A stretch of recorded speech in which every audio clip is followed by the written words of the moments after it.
నమస్కరిస్తూ సభాధ్యక్షులు ఒక రకంగా చెప్పాలంటే మా పెద్ద వయసు ఉన్నటువంటి వారు బొడ్డు చౌదరి గారికి, అదేవిధంగా మా కుటుంబంతో చాలా సన్నిహిత సంబంధాలు ఉంది. కేవలం పార్టీకి మాత్రమే కాకుండా మాకు కూడా అప్పుడప్పుడు సూచన చేసేటువంటి పెద్దలు చిట్టూరు రవీంద్ర గారికి,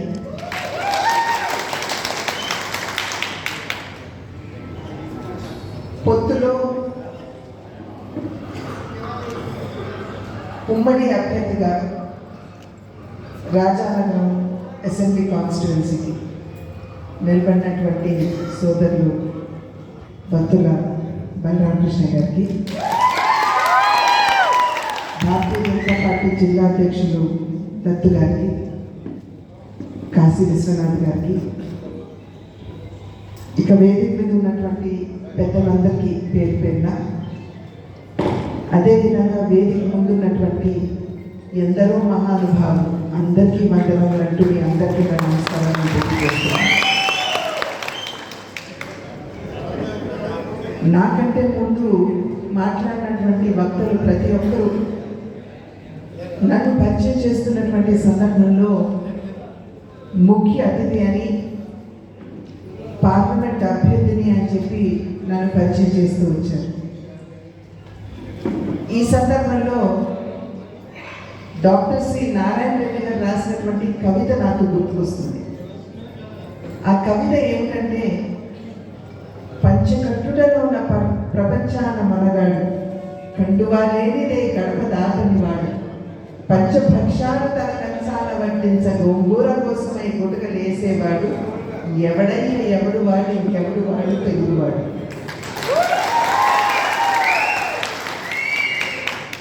నారాయణ రెడ్డి గారు అక్కడితో ఆగలేదండి.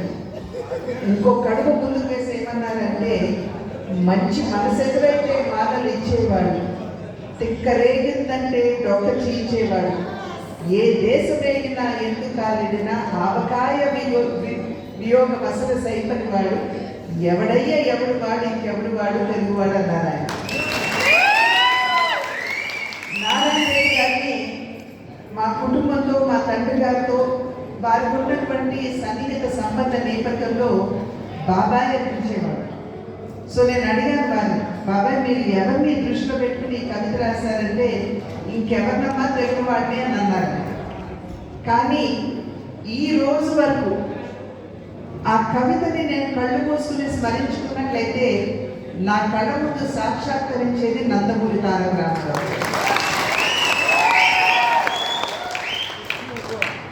అటువంటి ఆ మహనీయుడి బిడ్డ అంటే మీరందరూ అన్నాన్ని పిలిచి మీ హృదయ పీఠికలో ఒక స్థిరమైనటువంటి స్థానాన్ని వారికి కల్పించినటువంటి సందర్భంలో నేను ముఖ్య అతిథిగా గాను, లేక మీ పార్లమెంట్ నియోజకవర్గ అభ్యర్థిని కంటే మీ ఆడబిడ్డగా నేను మీ ముందు నిలబడాలని నేను తెలియజేస్తున్నాను.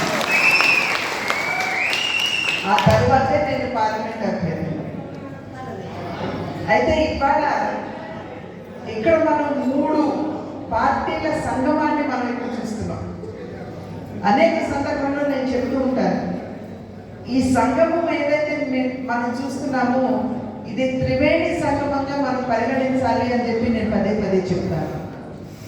ఎందుకంటే నరేంద్ర మోడీ గారి స్ఫూర్తి, చంద్రబాబు నాయుడు గారి యుక్తి, పవన్ కళ్యాణ్ గారి శక్తి ఈ త్రివేణి సంగమంలో ప్రస్తుతంగా ఈ ఉత్సాహాన్ని మనం అందరూ కూడా కొనసాగించాలి. మే 13 జరిగేటువంటి ఎన్నికల్లో ఈ కూటమి తరఫున నిలబడినటువంటి అభ్యర్థులు ఎవరైతే ఉన్నారు, పార్లమెంట్కి నేను కావచ్చు, అదేవిధంగా అసెంబ్లీకి భద్ర బలరామకృష్ణ గారు కావచ్చు, మమ్మల్ని ఇద్దరినీ కూడా ఆశీర్వదించమని అభ్యర్థించడానికి ఇవాళ మేము ముందుకు వచ్చామని చెప్పి నేను మీ అందరికీ కూడా నేను తెలియజేస్తున్నాను. సాధారణంగా ఏ రాజకీయ పార్టీకైనా సరే బలం అని చెప్పి మనం చెప్పుకునేది ఆ పార్టీకి సంబంధించినటువంటి కార్యకర్తలు. ఇవాళ ఇంతమంది వేదిక మీద నాయకులంగా మేము ఇక్కడ కూర్చున్నాము అని అంటే కింద ఉన్నటువంటి ఒక లాభాపేక్ష ఉంటుంది. అంటే తండ్రికి బిడ్డ అయితే ఆస్తి హక్కును వారసత్వాలు ఇటువంటి లాభాపేక్షలు సాధారణంగా ఉండడం అనేది సహజం. కానీ ఆత్మబంధువు అనేటువంటి వాడికి ఎటువంటి లాభాపేక్ష ఉండదు. కార్యకర్తలందరూ కూడా మాకు ఆత్మబంధువు. ఎందుకంటే నాకు సీట్ వచ్చిందా, నేను గెలుస్తాను అనేటువంటి విషయాన్ని పక్కన పెడితే మా నాయకుడు గెలుపుకి మేము ఏ విధంగా దోహదపడాలి అనేటువంటి ఆలోచనలో ఉంటారు. కాబట్టి మీరందరూ ఆత్మబంధువులు అనేటువంటి మీరందరూ ఖచ్చితంగా మే 13వ తారీఖు వరకు అవిశ్రాంతంగా మీరు కృషి చేసి ఈ కూటమికి అఖండ విజయాన్ని అందిస్తారు అని చెప్పి నేను గట్టిగా విశ్వసిస్తున్నటువంటి విషయం. ఖచ్చితంగా మేము పోటీ చేయాలి అని చెప్పి అనుకున్నటువంటి మాట వాస్తవం. అయితే పొత్తు ఏర్పాటు చేసుకోవాల్సినటువంటి పరిస్థితి రాష్ట్రంలో కావచ్చు, దేశంలో కావచ్చు. ఏర్పడినటువంటి సందర్భంలో ఈ 3 పార్టీలు కూడా పొత్తులో ముందుకు రావాల్సినటువంటి ఆవశ్యకత ఏర్పడినటువంటి సందర్భంలోనే పొత్తులో మేము మీ ముందుకు వచ్చినటువంటి విషయాన్ని మీరు గమనించాలి. కనుక ఈ పొత్తు అని ఎప్పుడైతే అనుకున్నామో అందరికీ న్యాయం జరిగేటువంటి అవకాశం ఉంది. అది తెలుగుదేశం పార్టీ వారు కావచ్చు, భారతీయ జనతా పార్టీ వారు కూడా కావచ్చు. వారు ఈ పార్టీలో ఉన్నటువంటి అనేకులు నిస్పృహకి లోనైనటువంటి విషయం మనందరికీ తెలిసింది.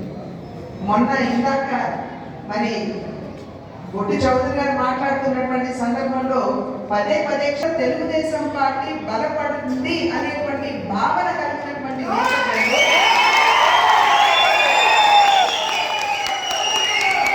ఖచ్చితంగా కార్యకర్తలు ఒకంత ఉద్రేకానికి లోనవడం అనేది చాలా సహజం. అందుకని ఆనాడు నేను చూసినట్లయితే నేను కోపంతో కిందకి వస్తాను అనేటువంటి భావంతో నేను ఇక్కడ మీ అందరి కోసం వేచి ఉన్నాను. అయితే ఆనాడు నేను ఇక్కడ వేచి చూసినటువంటి కళ ఈనాడు నిజమైందని చెప్పి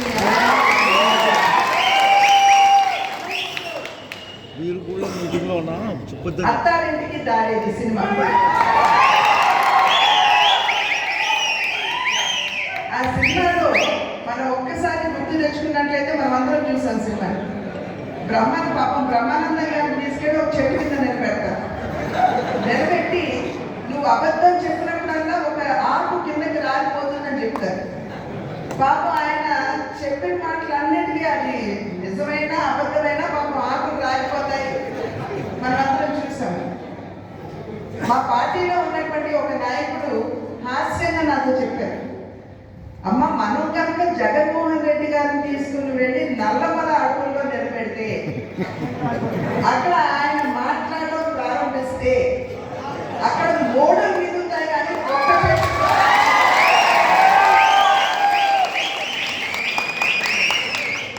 ఈ విషయం మీకు ఎందుకు చెప్తున్నానంటే ఇవాళ పొత్తు ఏర్పరచుకోవడానికి అది కూడా ఒక కారణం అని చెప్పి మనందరం కూడా గమనించాలి. ఎందుకంటే ఎన్నికలకి ముందు జగన్మోహన్ రెడ్డి గారు ప్రజల దగ్గరికి వెళ్ళి నాకు ఓటు వేయండి అని చెప్పి అడిగినటువంటి సందర్భంలో వారు ఇచ్చినటువంటి వాగ్దానాలన్నింటినీ కూడా ఇవాళ మనం ఒక్కసారి తరిచి చూడవలసినటువంటి అవసరం ఉంది. ఇంతటి దారుణమైనటువంటి పాలన ఏదైతే ఉన్నదో మనం ఎక్కడా కూడా చూస్తున్నాం. అటువంటి పాలనకి ఇవాళ చర్మగీతం పాడవలసినటువంటి అవసరం మన రాష్ట్రంలో ఉన్నది. ఎందుకంటే వైఎస్ఆర్సీపీ అధికారంలోకి వచ్చిన నాటి నుండి నేటి వరకు కూడా మనం చూసినట్లయితే అభివృద్ధి అన్న పదానికి అసలు అర్థం లేకుండా ఎక్కడ వేసిన పొంగలి అక్కడే అనేటువంటి చందంగా ఏ మాత్రం కూడా ఇక్కడ ప్రజా హిత పాలనని అందించకుండా ప్రజల్ని ఏ రకంగా మోసం చేశారో మనం అందరం కూడా ఒక్కసారి గమనించాం. అభివృద్ధికి మారుపేరు ఆంధ్ర రాష్ట్రం భావించినటువంటి సందర్భంలో ఇవాళ అప్పుల ఆంధ్రప్రదేశ్గా మార్చినటువంటి ఘనత జగన్మోహన్ రెడ్డి గారికి దక్కుతుంది. ఇవాళ మన రాష్ట్రం మీద దగ్గర 14 లక్షల కోట్ల అప్పుభారం ఉన్నటువంటి విషయాన్ని మనం గమనించాలి. సాధారణంగా చేసినట్లయితే దానికి సరిసమానంగా ఆస్తి నిర్మాణం అనేది జరుగుతుంది. కానీ మన రాష్ట్రంలో మన దౌర్భాగ్యం ఏంటంటే ఆస్తి నిర్మాణం కాదు కదా, ఉన్న ప్రభుత్వ ఆస్తుల్ని సైతం అమ్మేసేటువంటి స్థాయిలో ఇవాళ రాష్ట్ర ప్రభుత్వం ఉన్నటువంటి విషయాన్ని మనం గమనించాలి. ఎంత బాధాకరం అంటే నా మాత్రం సిగ్గుపడవలసినటువంటి విషయం, చివరికి ప్రభుత్వ ఆస్తుల్ని సైతం ఇవాళ తనఖా పెట్టే స్థాయిలో, అంటే మన రాష్ట్రానికి సంబంధించినటువంటి సెక్రటరీ ఏదైతే ఉందో దాన్ని కూడా ఇవాళ తనఖా పెట్టి అప్పులు తీసుకొస్తున్నారంటే పోనీ అప్పుడు ముఖ్యమంత్రి గారు చెప్తుంటారు నా ఎస్సీలు నా ఎస్టీలు నా బీసీలు. ఇవాళ వారు ఎస్సీలకు చేసినటువంటి న్యాయం ఏమిటి అని చెప్పి సభాముఖంగా ప్రశ్నిస్తుంది. ఎస్సీలకు సంబంధించినటువంటి 27 పథకాలు ఏవైతే ఉన్నాయో వాటిని ఎత్తివేసిన ఘనత జగన్మోహన్ రెడ్డి గారికే దక్కుతుంది. అది మాత్రమే కాదు, ఒక ఎస్సీ డ్రైవర్ని హత్య చేసి అనంతబాబు అనేటువంటి ఒక ఎమ్మెల్సీ ఆయన ఆ శవాన్ని తీసుకొచ్చి డోర్ డెలివరీ చేస్తే అదే అనంతబాబు అదే ఎమ్మెల్సీని పక్కన కూర్చోబెట్టుకుని జగన్మోహన్ రెడ్డి గారు సమన్వయం చేస్తారు. ఇదా వారికి ఎస్సీల పట్ల ఉన్నటువంటి గౌరవం. అదేవిధంగా బీసీ కులాల్లో ఉన్నటువంటి వారు కేంద్ర ప్రభుత్వం బీసీ కమిషన్ కి రాజ్యాంగ హోదా కల్పించింది.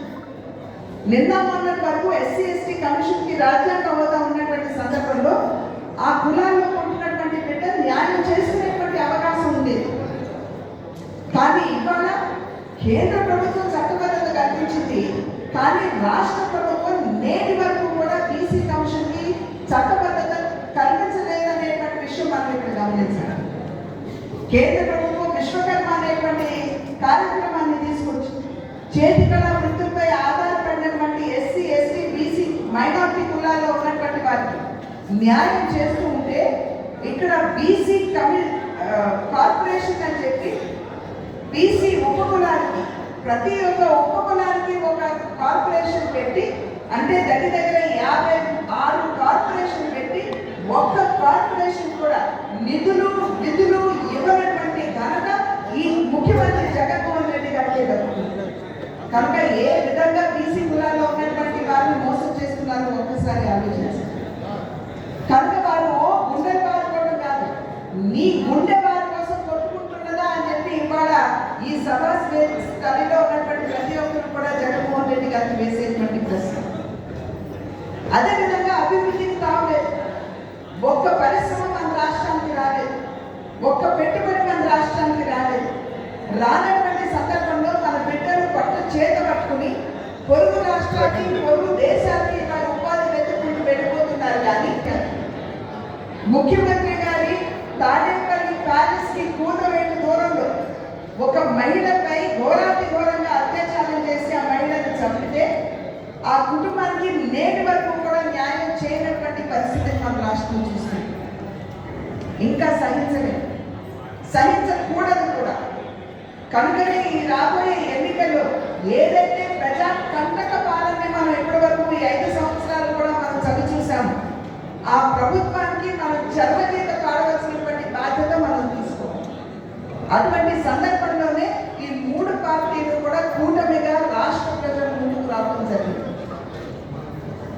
అదేవిధంగా దేశంలో ఇవాళ యావత్ ప్రపంచంలో కూడా భారతదేశానికి ఒక గురుతరమైనటువంటి స్థానాన్ని ప్రపంచంలో ఉన్నటువంటి ప్రతి దేశం ఇచ్చింది. 11వ ఆర్థిక శక్తిగా ఉన్నటువంటి భారతదేశాన్ని ఇవాళ 5వ ఆర్థిక శక్తిగా మలుచుకున్నాం. రాబోయే 5 సంవత్సరాల కాలంలో 3వ అతిపెద్ద ఆర్థిక శక్తిగా మలుచుకోవాలి అని చెప్పి మనం భావిస్తున్నాం. 5వ అతిపెద్ద ఆర్థిక శక్తి అయితేనే 4 కోట్ల మంది పేదలకి ఇవాళ దేశంలో కేంద్ర ప్రభుత్వం ఇళ్ల నిర్మాణం చేయగలదు. వేలాది కిలోమీటర్ల రోడ్డు మన రాష్ట్రంలో సైతం నిర్మాణం చేయగలదు. రైల్ ట్రాక్లు వేయగలదు. వందే భారత్ లాంటి అద్భుతమైనటువంటి ట్రైన్లను మన రాష్ట్రానికి ఇవ్వగలిగింది. త్రాగడానికి నీరు ఇవ్వాలి అనేటువంటి ఆలోచనతో జల్ జీవన్ మిషన్ ని మన ముందుకు తీసుకుని వచ్చింది. 80 కోట్ల దేశంలో ఉన్నటువంటి 80 కోట్ల పేదలకి ఉచితంగానే 5 కిలోల బియ్యం నేటి వరకు కాదు కదా, రాబోయే 5 సంవత్సరాల కాలం కూడా ఇస్తానని చెప్పి కేంద్ర ప్రభుత్వం చెప్పింది. ఇవన్నీ చేశారు అని అంటే 11వ స్థానం నుండి 5వ స్థానానికి వచ్చినందునే ఇంత గొప్పగా పనిచేసిన కేంద్ర ప్రభుత్వం అంటే 3వ అతిపెద్ద ఆర్థిక శక్తి అయితే ఇంకెంత బ్రహ్మాండంగా పనిచేయగలదో ఒక్కసారి ఆలోచించమని చెప్పి నేను చేస్తున్నటువంటి అభ్యర్థి. కనుకనే కేంద్రంలో కూడా ఇవాళ మనకి అక్కడ కూటమి ప్రభుత్వం ఏర్పడాలి, ఎన్డీఏ కూటమి అధికారంలోకి రావాలి. కనుకనే దేశాభివృద్ధిని అదేవిధంగా రాష్ట్రాభివృద్ధిని దృష్టిలో పెట్టుకుని ఈ కూటమిగా ఏర్పడాలి అనేటువంటి సంకల్పం మన నాయకులు చేయడం జరిగింది. ఇవాళ సుశిక్షితులైనటువంటి సైనికులుగా మన నాయకత్వం తీసుకున్నటువంటి నిర్ణయాన్ని గౌరవించవలసినటువంటి బాధ్యత మనందరి మీద ఉంది కార్యకర్తలుగా. కనుక కార్యకర్తలుగా వారు తీసుకున్నటువంటి నిర్ణయాన్ని గౌరవిస్తూ వారు నిలబెట్టినటువంటి అభ్యర్థులు ఎవరైతే ఉన్నారో అటు పార్లమెంట్కి కావచ్చు, ఇటు అసెంబ్లీకి కావచ్చు, ఆ అభ్యర్థుల్ని గెలిపించుకోవాల్సినటువంటి బాధ్యత మన మీద ఉన్నది అని చెప్పి మనం గమనించాలి. ఇవాళ ప్రతి ఒక్కరు కూడా డబ్బులు ఇచ్చిన సర్కార్ అని చెప్తూ ఉంటారు. డబ్బులు ఇచ్చిన సర్కార్ అంటే కేంద్రంలో కూటమి నరేంద్ర మోడీ గారు ప్రధాని, రాష్ట్రంలో కూటమి చంద్రబాబు నాయుడు గారు ముఖ్యమంత్రి. అయితే నేనంటాను డబుల్ ఇంజిన్ సర్కార్ కాదు, ట్రిపుల్ ఇంజిన్ సర్కార్ ఇవాళ మనకు అవసరం. ఇందాక చెప్పినట్టుగా కేంద్రంలో నరేంద్ర మోడీ గారు ప్రధానిగా ఎన్డీఏ కూటమి, అదేవిధంగా రాష్ట్రంలో చంద్రబాబు నాయుడు గారు ముఖ్యమంత్రిగా ఎన్డీఏ కూటమి, రాజమండ్రిలో కూటమి అభ్యర్థుల్ని మీరు గెలిపించి ట్రిపుల్ ఇంజిన్ సర్కార్ మీరు ఇక్కడ నిలబెట్టాలి. ఎందుకంటే ఇందాక మనం చెప్పుకున్నాం దేశంలో అదేవిధంగా రాష్ట్రంలో ఏ విధంగా మనం అభివృద్ధి సాధించగలమో మనం ఇందాక దర్శి చూసుకున్నాం. ఇవాళ రాజమండ్రి జిల్లా అంటే రాజమండ్రి పార్లమెంట్ నియోజకవర్గంలో ఉన్నటువంటి పరిస్థితులు నాకంటే కూడా మీ అందరికీ బాగా తెలుసు. గలగల పారే గోదావరి పక్కనే ఉన్నది, కానీ మనకి త్రాగునీరు ఉందా? లేదు. ఇవాళ ఆపభూముల విషయం నేను మీకు చెప్పనవసరం లేదు. ఏదో కలెక్షన్ మాది కప్పం ఇంకొకటి, ఆ రకంగా రాజమండ్రిలో పరిస్థితి ఉంది. ఇవాళ దేశంలో 4 కోట్ల పేదలకి ఇళ్లు నిర్మాణం చేయగలిగితే రాష్ట్రానికి 22.5 లక్షల ఇళ్లు మంజూరు చేస్తే మన రాజమండ్రిలో ఎంతమంది పేదలకి ఇళ్ల నిర్మాణం జరిగిందో ఒక్కసారి మనం అందరం కూడా ప్రశ్నించాలి. ఆపభూముల్లో మనకి ఇళ్ల స్థలాలు ఇస్తారా? చిన్నపాటి వర్షం కురిస్తే చాలు, లేదా గోదావరిలో పైన కనుక ఒక వరద వస్తే చాలు అక్కడంతా కూడా పిల్ల గోదావరి అని చెప్పి మనం అనుకుంటాం. అటువంటి ప్రాంతాల్లో మనకి ఇళ్ల స్థలాలు ఇస్తారా? పైగా అదేంటంటే పేదవాడు పెద్దదారు అని చెప్పి మాట్లాడతారా? ఎవరండి పేదవాడిని మోసం చేసేది? మనందరికీ తెలిసినటువంటి విషయం. అదేవిధంగా అసలు లా అండ్ ఆర్డర్ ఉందా? ఇందాక సోదరులందరూ కూడా మాట్లాడారు, బ్లేడ్ బ్యాచ్ గురించి మాట్లాడారు, డ్రగ్ మాఫియా గురించి ఇందాక పెద్దలందరూ కూడా చెప్పారు. ఒక 2-3 రోజుల క్రితం అనుకుంటాను భార్యాభర్తలు డాక్టర్లు నేను వారిని కలిసినప్పుడు వారు నాతో మాట్లాడుతున్నటువంటి సందర్భంలో ఆ మహిళ కళ్ళ నిండా నీళ్లతోటి నాకు చెప్పినటువంటి విషయం తన స్వీయ అనుభవం. వారు ఏదో ఫంక్షన్కి వెళ్ళి ఇంటికి తిరిగి వస్తుంటే రాళ్ళు రూపి కారు ఆపి ఆ దంపతులిద్దరిని కారులో నుండి బయటకు దించి బ్లేడ్తో కోస్తూ ఆ మహిళ మెడలో ఉన్నటువంటి ఒంటి మీద ఉన్నటువంటి బంగారాన్ని దోచుకుపోయారంటే ఆ మహిళ ఎక్కడికి వెళ్ళి న్యాయం చేసుకుంది? ఇక్కడ మనందరికీ తెలుసు, ఎంపీ ఒక రకంగా అవినీతి చేస్తే ఎమ్మెల్యే ఇక్కడ ఉన్నటువంటి ఎమ్మెల్యే ఏ రకంగా అవినీతి చేస్తున్నారో నాకంటే కూడా మీ అందరికీ తెలిసినటువంటి విషయం. కనుకనే మనం ఇక్కడ కూడా ప్రజల పక్షాన నిలబడుతూ ప్రజలకి సేవ చేసేటువంటి ప్రజాప్రతినిధులు మనం ఇక్కడ ఎన్నుకోవాలి. ఇవాళ భారతీయ జనతా పార్టీ కావచ్చు, తెలుగుదేశం కావచ్చు, జనసేన కావచ్చు, పేదలకి సేవ చేసేటువంటి పార్టీ. భారతీయ జనతా పార్టీ నినాదం సబ్కే సాత్ సబ్కా వికాస్, అంటే అందరినీ కలుపుకుంటూ అందరికీ న్యాయం చేస్తూ అందరికీ సంక్షేమాన్ని అందిస్తూ భారతదేశ సర్వతోముఖాభివృద్ధిని సాధించాలి అనేటువంటి లక్ష్యం. ఈ అందరం పేద మరియు ఎటువంటి మత విభేదాలు లేకుండా అందరినీ కలుపుకుంటూ ముందుకు వెళ్ళాలి అనేటువంటి సంకల్పం. అదేవిధంగా తెలుగుదేశం నినాదం కనుక మనం చూసినట్లయితే సమాజమే దేవాలయం, పేదవాడే దేవుడు. అంటే సమాజంలో ఉన్నటువంటి పేదవాడికి సేవ చేస్తూ మనం ముందుకు వెళ్ళాలి అనేటువంటి భావం. అదేవిధంగా జనసేన మనం చూసినట్లయితే ఎక్కడైనా సరే ప్రజలకు అన్యాయం జరిగితే గళం పెట్టి ప్రశ్నిస్తాము అని చెప్పి పవన్ కళ్యాణ్ గారు చెప్పినటువంటి విషయం. కనుక ఈ మూడు పార్టీల యొక్క ఆలోచన మీరు చూసినట్లయితే సమాజంలో ఉన్నటువంటి పేదవాడికి న్యాయం చేయాలని, ఒక స్థిరమైనటువంటి ప్రభుత్వాన్ని రాష్ట్రంలో ఏర్పాటు చేయాలని, అవినీతి రహిత పాలనని ప్రజలకు ముందుకు తీసుకురావాలి అనేటువంటి భావన సుస్పష్టంగా మనకు కనపడుతుంది. ప్రజాహితే హితం రాజ్ఞ ప్రజానాంచ సుఖే సుఖం నాత్మ ప్రియం హితం రాజ్ఞ ప్రజానాంచ హితే సుఖం అని చెప్పి పెద్దలు చెప్పారు. అంటే రాజు తనకిష్టమైనట్టు పాలించకూడదు, ప్రజల ఆకాంక్షల మేరకు పాలించాలి.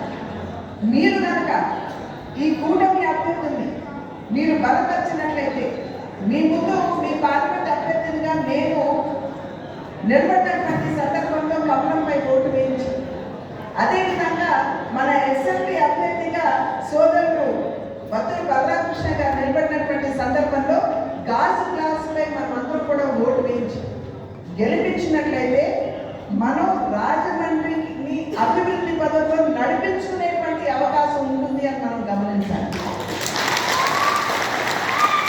రాజమహేంద్రవరం చాలా గొప్ప ప్రాంతం. ఆదికవి నన్నయ్య కావచ్చు, అదేవిధంగా కందుకూరు వీరేశలింగం పంతులు గారు కావచ్చు, ప్రకాశం పంతులు గారు కావచ్చు, వారందరూ కూడా నడియాడినటువంటి పుణ్యులు. తెలుగు భాషకి అసలు ఒక స్థాయికి తీసుకెళ్ళినటువంటి ప్రాంతం రాజమండ్రి.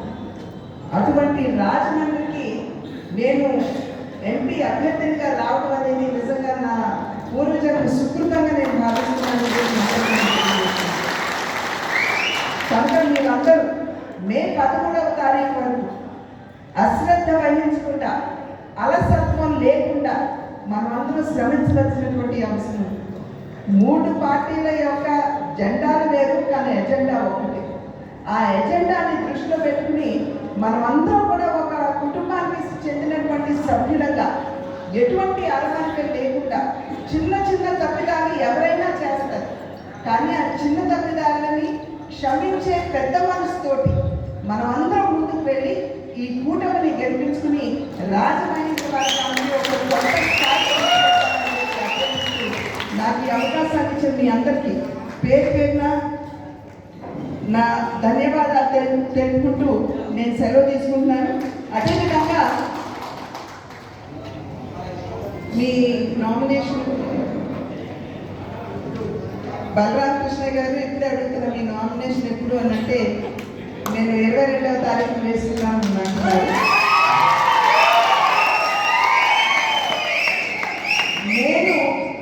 నేను నా నామినేషన్ ఏదైతే ఉందో రేపు మధ్యాహ్నం 1 గంటకి నేను వేస్తున్నాను.